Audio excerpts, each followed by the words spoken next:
Everyone, তোমরা সবাই কেমন আছো? আমরা কিন্তু ভালো আছি। তো দেখো, একটু শাড়ি পরে রেডি হয়েছি। তো যাবো একটা জায়গায়, কোথায় যাব অবশ্যই কিন্তু দেখাবো। আমার ভিডিও হয়তো ভালো হয় না, মানে কারণ হচ্ছে আমার ক্যামেরাটা খুব একটা ভালো না, আর ঘরে আলো তেমন নেই।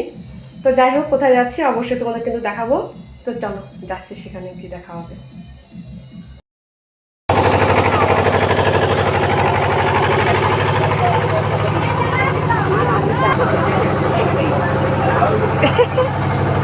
দেবো কারে ওর মার তো চিনি।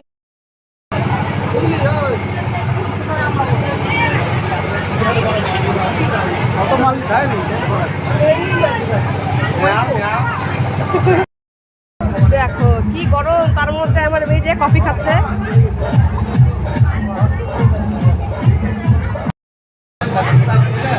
আমরা একটু চা খাচ্ছি বসে বসে। কি করবো, প্রচন্ড গরম, তার মধ্যে বসে আছি আর প্রচন্ড ভিড় ঘরে।